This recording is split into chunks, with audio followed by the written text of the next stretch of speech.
दोस्तों, सेब की फसल की तुड़ान के बाद अब हम इस ब्लॉग में बताने वाले हैं कि भाई पोषण प्रबंधन किस तरह से किया जाता है। उसके बारे में हम आपको विस्तृत जानकारी देने वाले हैं। पूरी जानकारी हासिल करने के लिए आपको ब्लॉग के आखिर तक बने रहना होगा। माता जी की दिनचर्या भी आपके साथ साझा की जा रही है। लियो के स्वास्थ्य का हाल भी आप तक पहुंचाया जाना है। गाँव के पुराने उपकरणों पर भी आपको जानकारी मिलने वाली है। ये देखिए अठखेलियां मारता विनोद का बेटा अमित। सभी व्यूवर्स को प्यार भरा नमस्कार। जैसा कि आप सभी जानते भी हैं कि प्लांट से जब हम फसल निकालते हैं तो उसका लगभग वही स्थिति हो जाती है जैसी एक महिला की डिलीवरी यानी प्रसूति के बाद हो जाती है। फसल लेने के बाद प्लांट्स को भरपूर मात्रा में पोषक तत्व चाहिए जिससे वो अपनी पुनर्शक्ति को प्राप्त कर सकें और एक संजीव और ताकतवर कद्दावर प्लांट के रूप में विकसित हो सकें और उसके बीमे खूब स्ट्रॉन्ग यानी खूब मजबूत हो पाएं ताकि अगले वर्ष उसमें आने वाली फसल के लिए अच्छी मजबूती बनी रहे। सेब की फसल के तुड़ान के बाद पौधों में पोषक तत्व की बहुत कमी आ जाती है। उस कमी की भरपाई के लिए पौधों में हम मिश्रित खाद डालते हैं जिसका विवरण आप आगे देखेंगे कि किस प्रकार से कौन सी खादें डाली जानी चाहिए और उसके क्या क्या फायदे रहते हैं। अगर हम रासायनिक खाद के प्रयोग की बात करें तो यहाँ हमारा उद्देश्य या ध्येय किसी भी कंपनी के ब्रांड को प्रमोट करना नहीं होगा, बल्कि अपने पौधों के लिए, अपने सेब के पौधों के लिए पोषक तत्वों की कमी को पूरा करना होगा।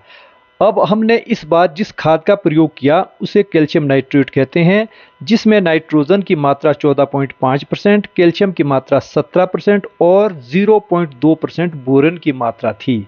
इस खाद को डालने से हमारे प्लांट्स में जो पोषक तत्व की कमी रही है वो किसी ना किसी तरह से उसकी भरपाई हो पाएगी। अब आप देख ही रहे हैं कि किस तरह से ये रासायनिक खाद डाली जाती है। अर्धावृत्त गोलाकार वृत्त बना करके इस तरह से खाद पूरे तौलिए में डाल दी जाती है। डालने के बाद अब देखिए हमने पहले खुद डाली, अब जो मेरा वर्कर है अब उसको बताया जा रहा है, ट्रेनिंग दी जा रही है कि किस तरह से खाद डाली जाती है। खाद डाले जाने के बाद अब उसको वापस अच्छी तरह से दबाना है ताकि उसमें धूप और हवा न लगे, अन्यथा यह खाद भी नीचे को जाने के बजाय ये ऊपर को उड़ जाती है। खाद मिलाने के बाद हमें एक बार यह भी सुनिश्चित कर लेना होता है कि क्या खाद अच्छी तरह से मिट्टी में घुल मिल गई है, जिससे कि पौधा अपने पोषक तत्वों को पूरा कर पाए। खाद पौधों की जड़ों के इर्द गिर्द भली भांति मिल जानी चाहिए। यह तो स्पष्ट है ही, अगर हमारे बागीचे में खाद की प्रचुर मात्रा है यानी रासायनिक खाद की भी प्रचुर मात्रा है तो हमारे वृक्षों के पत्ते हरे, लंबे, घने और स्वस्थ और समृद्ध दिख पड़ते हैं। उसका रंग एकदम हरा होता है। अगर खाद की कमी हो तो उसके लक्षण अलग अलग है। जैसे नाइट्रोजन की कमी से पौधे की डेवलपमेंट कम होती है, उससे हमारा फल उत्पादन भी प्रभावित होता है और सारी पत्तियों और टहनियों का विकास रुक जाता है और जल्दी पतझड़ हो जाता है। इसी प्रकार कैल्शियम यानी चूने की कमी के कारण पौधों की जड़ों का विकास रुक जाता है और फलों की शेल्फ लाइफ कम हो जाती है। इसके साथ साथ फास्फोरस और पोटाश की मात्रा भी पौधे के विकास के लिए भरपूर रहनी चाहिए। अब हमारा पोस्ट हार्वेस्टिंग का जो सिलसिला है वो कार्यक्रम चल रहा है। आप देख रहे हैं कि पोस्ट हार्वेस्टिंग हम कुछ स्प्रेज भी करते हैं। उसके लिए हमने पानी के ड्रम अभी भर के रख दिए हैं। पानी के ड्रम जब भर जाएंगे सारे उसके पश्चात, और मौसम के हालात देख रहे हैं आप, आसमान में एकदम बिजलियां कड़क रही है और हमें संकेत दे रही है, बल्कि संकेत ही नहीं बूंदाबांदी भी शुरू हो गई है। ऐसी स्थिति में स्प्रे करना तो दूर, लेकिन जो हमने फर्टिलाइजर डाल दिया है उसका हमें भरपूर फायदा मिलने वाला है। दोस्तों, ये है पोस्ट हार्वेस्टिंग स्प्रे। इसके बारे में हम बताएंगे कि पोस्ट हार्वेस्टिंग स्प्रे में क्या क्या चीज़ें डलती है, कौन सा स्प्रे होना चाहिए, किस तरह से होना चाहिए।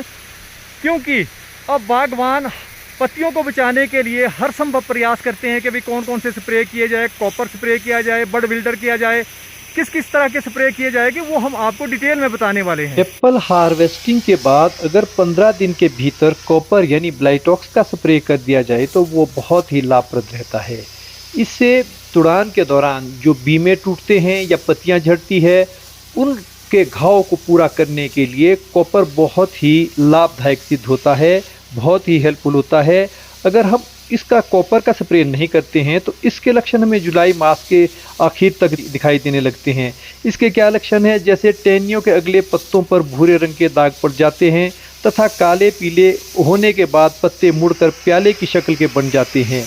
टहनियों की पत्तियां जुलाई मास के अंत तक गिरनी शुरू हो जाती है। पत्तियों के गिरने से टहनियां कमज़ोर हो जाती हैं, कभी कभार तो कुछ कमज़ोर टहनियां सूख तक जाती है। जिन बागीचों में ब्लाइटॉक्स या कॉपर से संबंधित कॉन्टैक्ट फंजीसाइड स्प्रे कर लिया जाता है वहाँ इस तरह के लक्षण कमोबेश ही दिखाई देते हैं। कुछ एक पोषक तत्व की कमी फॉलियर एप्लीकेशन के द्वारा भी पूरी की जा सकती है, क्योंकि सॉयल एप्लीकेशन से कई बार हम पूरे पोषक तत्व पौधे तक नहीं पहुंचा पाते हैं। इसके लिए हमारे पास सबसे बेस्ट साधन होता है फॉलियर एप्लीकेशन यानी स्प्रे के द्वारा। स्प्रे के द्वारा हम मैग्नीशियम है, जिंक है, फास्फोरस है, बोरन वगैरह का स्प्रे कर सकते हैं, जिससे पौधों को पूरे पोषक तत्व मिल जाएं, ताकि हमारे पौधों के पर्ण समूह, पत्तों के समूह अच्छी तरह से स्वस्थ रहे, घने रहे, ताकि वे पर्ण समूह फोटोसिंथेसिस प्रक्रिया के थ्रू पौधे के लिए भोजन बनाने का कार्य बहुत दीर्घ अवधि यानी दिसंबर तक करते रहें। इसी से अच्छे बीमे के डेवलप होने के बहुत ज़्यादा चांसेस रह जाते हैं। हमें पौधे में पोषक तत्व सॉइल एप्लीकेशन और फॉलियर एप्लीकेशन के द्वारा किसी भी हाल में पूरे करने ही है। अब जैसा कि हम पहले जिक्र कर चुके हैं कि नाइट्रोजन और कैल्शियम की कमी से पौधों में क्या क्या कमियां रह जाती हैं, इसी भांति अगर फास्फोरस की कमी रह जाती है तो पौधे में क्या दिक्कतें आती है वो भी हम बता देते हैं। फल की कलियों का बनना कम हो जाता है, फूल देर से खिलते हैं, शाखाओं की सालाना वृद्धि तथा जड़ों की बढ़ोतरी रुक जाती है। इसके अतिरिक्त फल की शेल्फ लाइफ बढ़ाने में भी काम करता है। इसी भांति पोटाश की कमी के कारण चोटियों की जो हमारी शाखाएं होती है उसकी वृद्धि रुक जाती है और प्रारंभ में फूल अधिक दिखते हैं परंतु उत्पादन कम हो जाता है। जड़ों का विकास ठीक से नहीं होता है, जड़ों में जल्दी ही रूट रोट लग जाता है। इस प्रकार एप्पल फार्मिंग से संबंधित जो हमारे पास संचित अनुभव था हमने आपके साथ साझा कर लिया है। आइए अब ले चलते हैं आपको माता जी की दिनचर्या की ओर। हम अपने आप को कितने सौभाग्यशाली समझते हैं कि हमारी माँ इस उम्र के पड़ाव तक हमारे साथ जीवित है। ये देखिए ना, प्रातःकाल अपना बिस्तर छोड़ने के बाद घर आंगन की साफ सफाई में जुट गई है।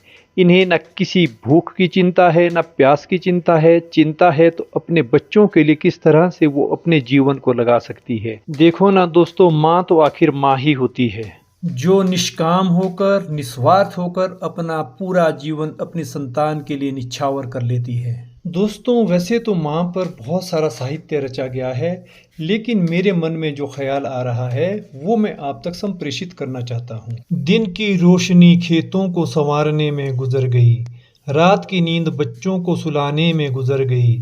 जिस घर में माँ के नाम की तख्ती भी नहीं, सारी उम्र उस घर को सजाने में गुजर गई। आप लोग अक्सर कहते रहते हैं कि मैं दादी को दिखाऊं, दादी को दिखाऊं, तो आज देखिए आप हमारी माताजी को कि ये किस तरह से अपने काम में बिजी रहते हैं। सुबह एक तारे से उठ करके दूसरे तारे तक किसी ना किसी काम में जुटे रहते हैं। अब ये देखिए, अखरोट के दानों से हमारे लिए अखरोट की फलियां निकाल रहे हैं ताकि पूरे परिवार का भरण पोषण अखरोट फल फूल से हो पाए। अब माताजी आप भी बताएं मेरे व्यूवर्स को कि आप क्या कहना चाहते हैं। पहले तो मैं भगवान का धन्यवाद करती हूँ, है ना। भगवान ने मेरे पास बेटे दिए हैं, बहुत संस्कारी है, बहुत अच्छे हैं, बहुत बहुत मेहनती है, बहुत मेहनत करते हैं। सारी मेहनत इनकी बगीचे में है। हर बार भी सारे काम करके रखते हैं, सारा इज्जत मान अपना रखते हैं। सब कुछ है, ईश्वर ने सब कुछ दिया हुआ है। भगवान यही है हमारी प्रार्थना के राजी खुशी रहे। भगवान सच्चा काम, सच्चा कर्म, सच्चा धर्म करे, अपनी जिंदगी बढ़िया अच्छी तरह से बताए। मैं अपने व्यूवर्स को ये भी बता देना चाहता हूँ कि जब हम लोग यहाँ रहते थे 74-75 में, जब हमारे पास गाय होती थी तो यहाँ से 6 किलोमीटर 7 किलोमीटर दूर जा करके घास के बोझे, हरी घास के बोझे गैया को खिलाए जाते थे। उसके बाद हमारे घर में घी दूध भरपूर रहता था। अब माताजी आप बताएं क्या सच्चे झूठ है। बस झूठ नहीं है, बिल्कुल सही है। पता नहीं कितनी मेहनत करते थे हम, कितना करते थे, कितना पता नहीं कितना कितना कहाँ से कैसे कैसे पूरा करते थे बच्चों को, बेचारे को। हम धन्यवाद इस ईश्वर का, आप लोगों का बहुत बहुत धन्यवाद है जो ऐसे बच्चे हमारे को दिए हैं। अब मैं आपको ये भी बता देता हूँ कि ये हमारे माताजी ईधा जीवा के साथ भी सारे दिन भर व्यस्त रहते हैं। अभी मैंने इनसे थोड़ा सा समय लिया कि भाई आप अखरोट फाड़ रहे हैं, अखरोट के फलियां निकाल रहे हैं, तो थोड़ा सा हमें भी समय दीजिए, क्योंकि मेरे व्यूअर्स बार बार पूछ रहे हैं कि मैं दादी माँ को भी अपनी वीडियो में लाऊं। तो इस ब्लॉग में आपको दादी माँ स्पेशल देखने को मिलने वाले हैं। बस बाकी ईधा जीवा मेरे पास ऐसे है जैसे राधा कृष्ण है। बहुत खुशी, बहुत ये लगता है, अच्छा लगता है। बस मेरा दिन इनके पीछे बहुत बढ़िया रहता है। बस अब हम आपको ले चलते हैं एक बेजुबान दोस्त की ओर, जिसकी सिर्फ जुबान नहीं है और हमारी रग रग को समझता है, हमारे आगे पीछे घूमता है, हमारे से प्यार करता है, हमारे से मोहब्बत करता है। अब मैं आपको बता देता हूं कि लियो के क्या हाल है, लियो किस तरह से स्वस्थ हुआ है। इसमें आप भी भली भांति तस्वीरों में देख रहे हैं कि लियो अब पहले जैसा हो गया है। इसके कान से बिल्कुल भी स्टिंक नहीं आ रही है और ये बिल्कुल तंदुरुस्त हो गया है। रात को घर के चारों ओर भौंकता है, दिन में पूरे घर की रखवाली करता है, रात को तो चौकीदारी करता ही करता है। इसमें बिल्कुल भी किसी तरह की ना शिकन है, न किसी तरह की कोई भय है, न किसी तरह का कोई डर है।